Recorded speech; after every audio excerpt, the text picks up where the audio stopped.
Hello friends, welcome to another video. आज हम पढ़ने वाले हैं एक ऐसा टॉपिक, ऐसा बेसिक टॉपिक जो वैसे तो हम लोग बचपन से एलकेजी यूकेजी से पढ़ते आ रहे हैं, लेकिन आज मैं आपको एक ऐसी ट्रिक बताने जा रहा हूँ। ट्रिक मतलब उसे एक्चुअली हम बेसिक कॉन्सेप्ट बोलेंगे, ट्रिक नहीं है वो, क्योंकि ट्रिक तो वो होती है जिसका कोई कॉन्सेप्ट नहीं होता, लेकिन यहाँ पर हम विद कॉन्सेप्ट पढ़ने वाले हैं। टॉपिक का नाम है आर्टिकल्स।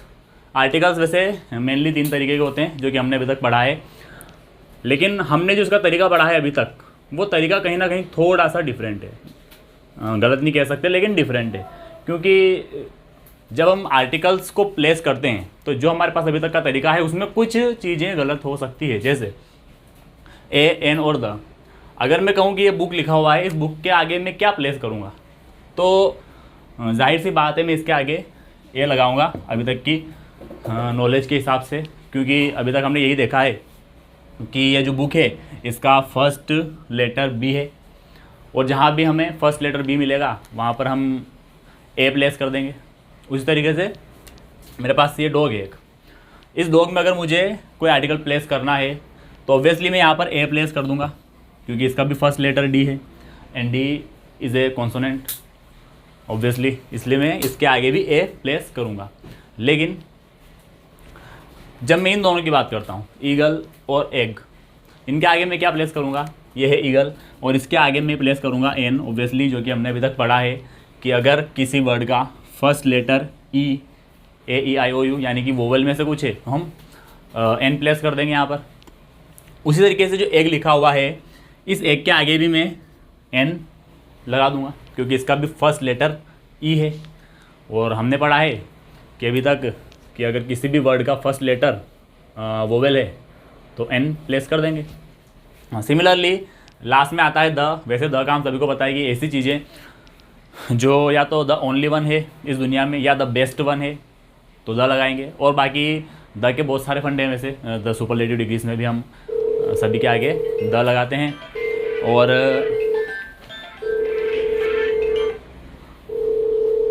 उसके अलावा जैसे किसी पैराग्राफ में किसी सब्जेक्ट की नहीं, किसी ऑब्जेक्ट की बात हो रही है या किसी प्रोनाउन की बात हो रही है, और वही अगर रिपीट पे रिपीट चल रहा है तो उसके आगे भी हम द लगाते हैं। जैसे मैं किसी बॉय के बारे में बात कर रहा हूँ और मैं बोल रहा हूँ कि the boy was very good, the boy had this that, तो बॉय मैंने सबसे फर्स्ट में बोला, उसके बाद में पैराग्राफ में जब भी उस बॉय का जिक्र कर रहा हूँ तो मैं उसके आगे द लगा दूंगा, the boy.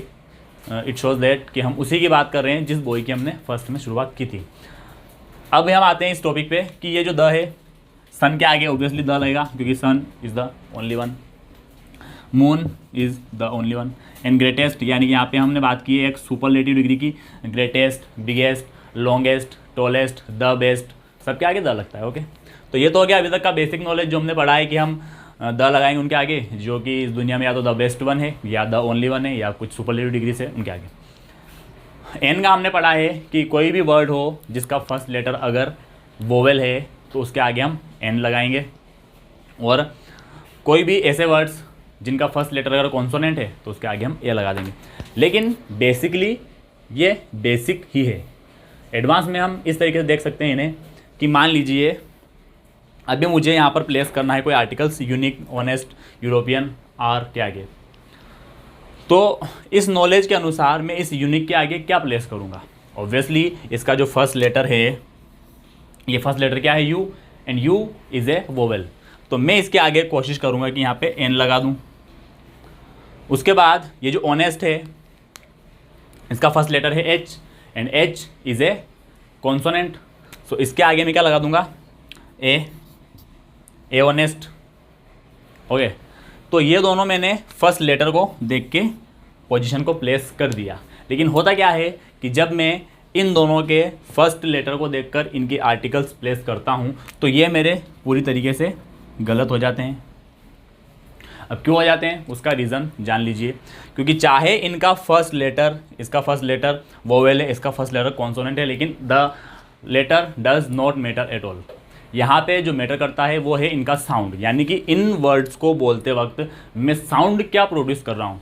Actually the sound which is produced at the pronunciation of the word matters the most. यानी कि मैंने बोला यूनिक, तो यूनिक बोलने में चाहे फर्स्ट लेटर इसमें यू है, लेकिन बोलते वक्त मैं क्या बोल रहा हूँ, यूनिक य, एंड य इज़ ए कॉन्सोनेंट, य इज़ ए कॉन्सोनेंट लेटर। और जब भी कॉन्सोनेंट लेटर आएगा, चाहे लिखने में कुछ भी हो, लेकिन जब हम प्रोनाउंस कर रहे हैं, जब हम साउंड प्रोड्यूस कर रहे हैं, तो जो फर्स्ट लेटर आ रहा है अगर वो कॉन्सोनेंट है तो हम यहाँ पर ए रखेंगे, ना कि एन, ए यूनिक।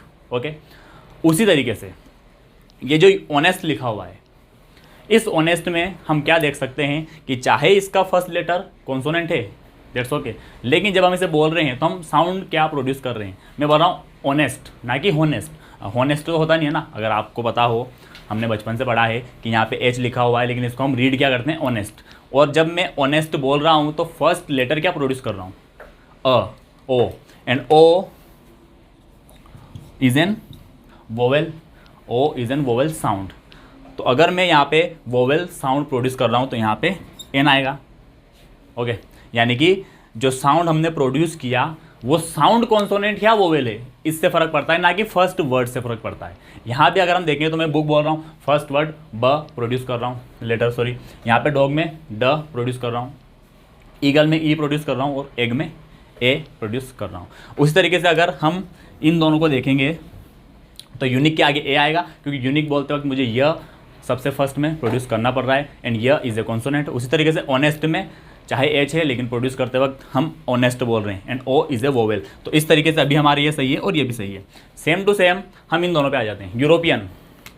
यूरोपियन में भी ये जो फर्स्ट लेटर है ये ई है, and E we all know vowel letter है, लेकिन ई से फ़र्क नहीं पड़ेगा। हम इसे पढ़ते वक्त बोल क्या रहे हैं, यूरोपियन, एंड यूरोपियन में य आ रहा है, तो य के हिसाब से मुझे यहाँ पे ए यूरोपियन लिखना पड़ेगा, ना कि इसको देखते हुए एन।